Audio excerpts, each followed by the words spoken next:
living thing longs to be whole. Every living thing yearns to defy death. If from death you returned, yet the part you loved best did not, what then?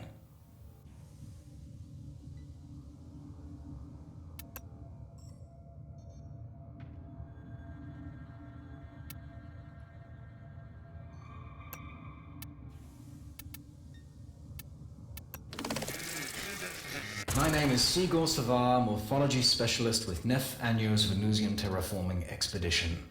I was tasked with decoding the Orokin gene record of what had once been a preserve, and reviving select specimens for study.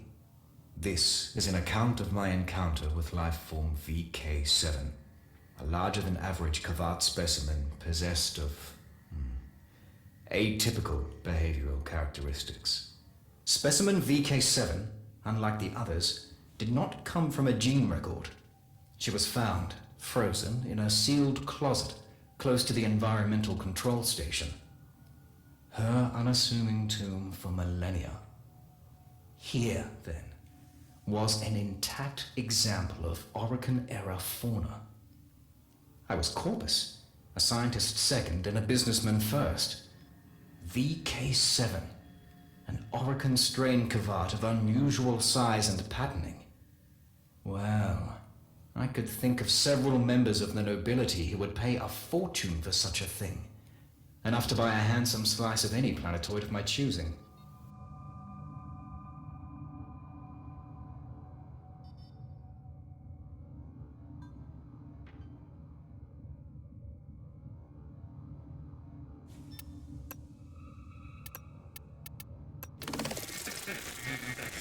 I had the corpse laid on a dissection rack, ready for a full surgical examination. Then, like any animal dreaming, the paw twitched. I glanced at the vital scanner, expecting to see some anomalous electrical reaction taking place, contracting ancient muscles, but no. What I saw there was a beating heart. I did not revive specimen VK7. Before my eyes, she willed herself back to life.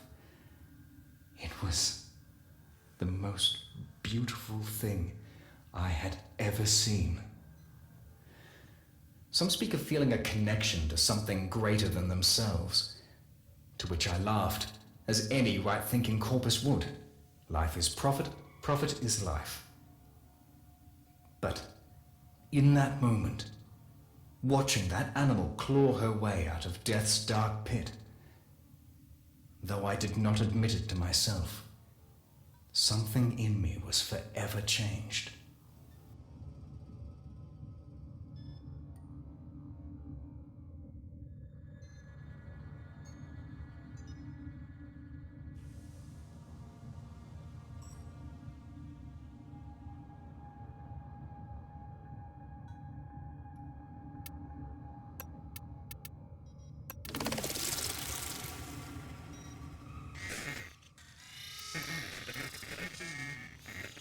I found her sharp gaze unsettling.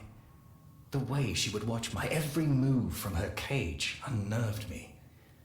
When a visitor came, I would watch VK7 studying their habits. In time, she came to anticipate regular arrivals, having memorized their schedules. On the morning of my fourth shift, I entered my laboratory to find her cage door open and VK7 gone. One consequence of breathing life back into a world is unintentionally resurrecting life forms and viruses one finds less desirable. The infestation is both of those things. Reports returned of some hive sites found destroyed, and then of a large beast found at others. An animal intelligent enough to learn and react to corpus behaviors and patterns. Some claimed it had learned to measure ammunition expenditure to better attack when a target was most vulnerable. Needless to say, almost none who attacked the beast survived. This had to be specimen VK7.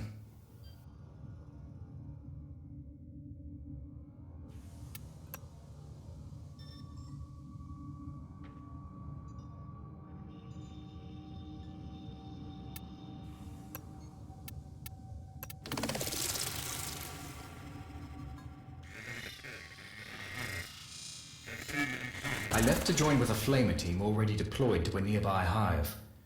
Both team and hive were dead when I arrived, killed by tooth and claw. Fearing for my life, I made to leave, and was apprehended by the sight of a low figure blocking my egress. Specimen VK7. She prowled forward from the shadow of a shattered, snow-blown hive, her paw prints red with blood. I made to open a comm channel to request assistance. VK7 growled low, and I swear this to be true, slowly shook her head. I did not make that call. She padded closer, and I saw the wound on her side. She turned that side toward me, an act of trust, and a request for aid. I unpacked my field kit and carefully went to work.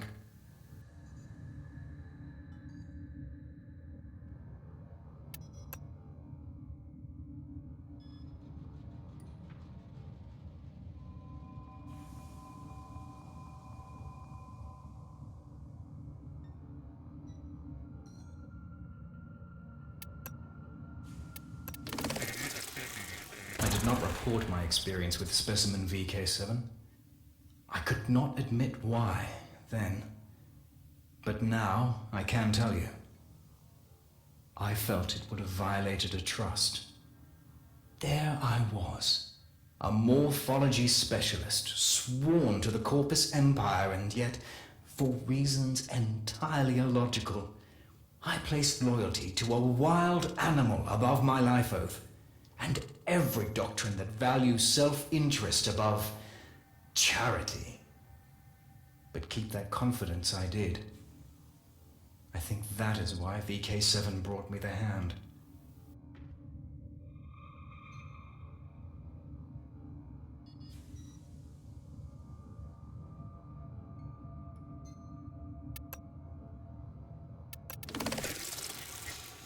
Somehow, she had managed to infiltrate the facility, bypass 2 different security gates, and had gained entry to my laboratory without raising an alarm or my awareness. She held in her jaws a severed hand. Blackened, fossilized, gently, she laid it before me and, with a meaningful glance, turned, padded away into the shadows, and was gone. I analyzed the hand. What I learned that night, alone in my laboratory, would become an obsession to focus the remainder of my life.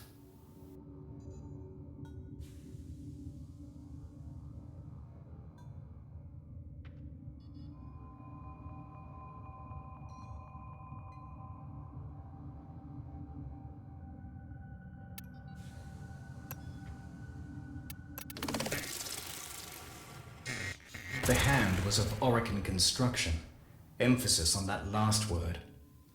Whoever the original possessor had been, they were born of no mother. In the past, I had been privileged to read some of Alad V's treatises on warframes, and there could be no mistake. What I held was the hand of one of those very creatures, and one Aniocorp had no record of. Therefore, my first task was to extract a working blueprint, or as near as possible, from the sample's cellular makeup. One word recurred again and again. The word that had once been her name. Cora. Cora.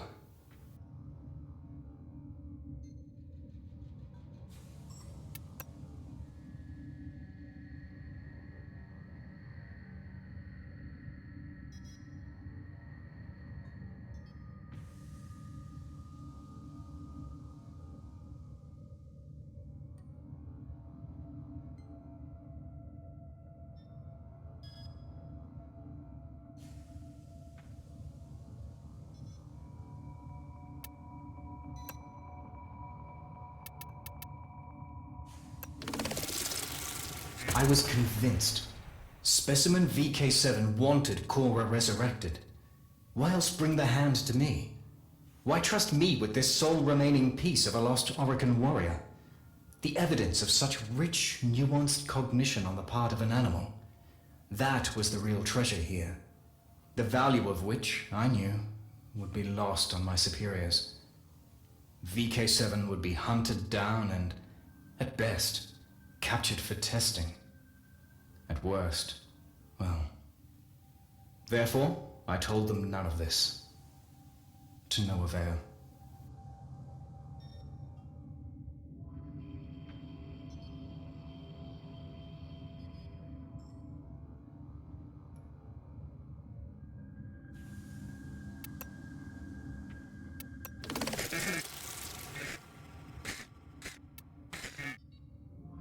Specimen VK7 was tracked to a box canyon 4.3 clicks south-southwest of the atmosphere processing station.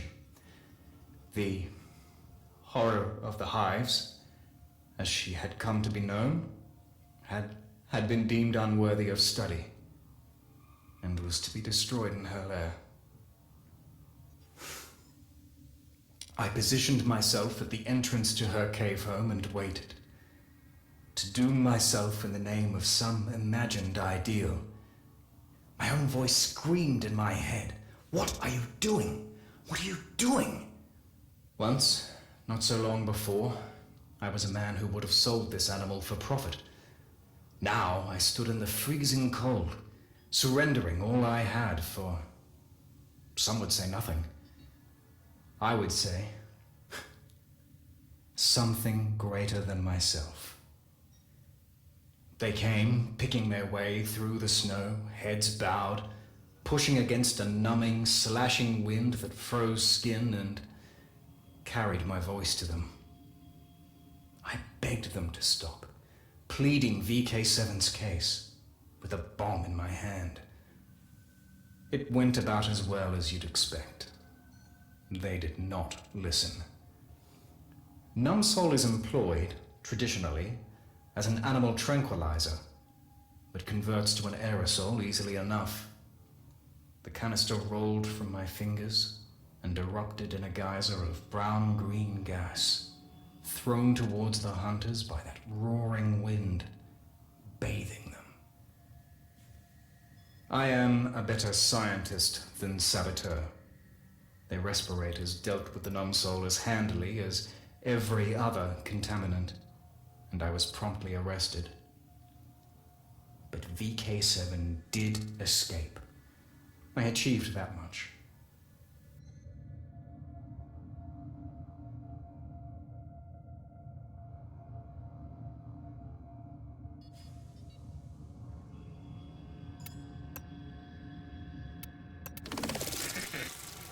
The atmosphere processor wasn't made for imprisonment or interrogations, but the lack of facilities did not prevent them performing both.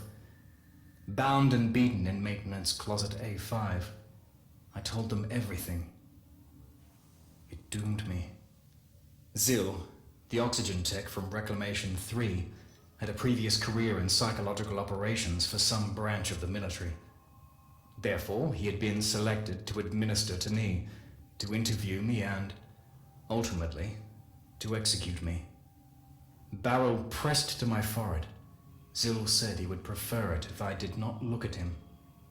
Obliging as ever, I closed my eyes. There was a sharp crack, then nothing more. I opened my eyes. Zil lay dead at my feet, limp, throat clasped in VK7's jaws. I was corpus no longer. Remaining on Venus would be death for both of us. We had to escape.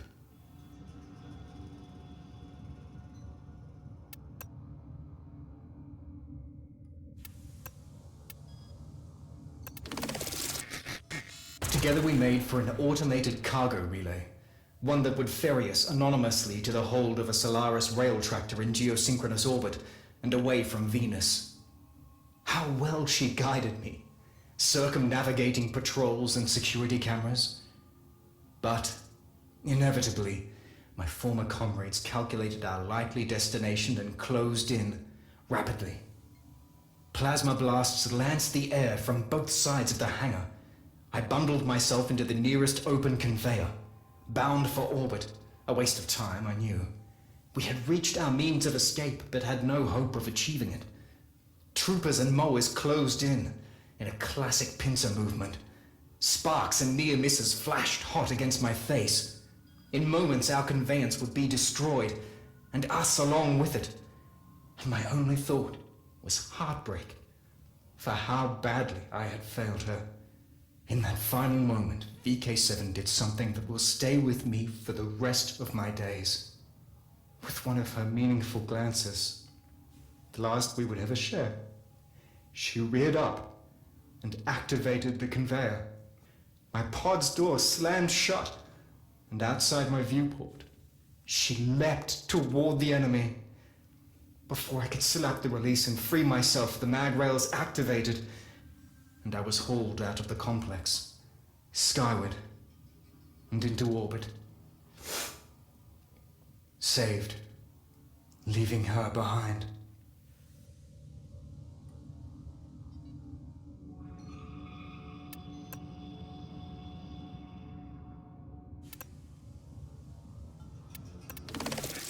That was, well, many years ago now. I have spent my life attempting to locate Cora's remains. Contacts informed me she was found, fused but intact, within the Orican terraforming complex itself, and shipped off-world via a notorious Solaris rail agent, who subsequently vanished. I now believe, firmly, that her remains are to be found on the Eidolon Plains. I go there now, entrusting these encrypted logs to my old friend, Konzu, for safekeeping. There I shall put a lifetime of searching to rest. I have never doubted that VK7 survived Venus. And to this day, I still believe that before I leave this life forever, I shall one day look up from my writings to find a familiar figure standing in my doorway, alongside her Kavat. I am Sigor Savah, a better man, as it turns out, than a scientist.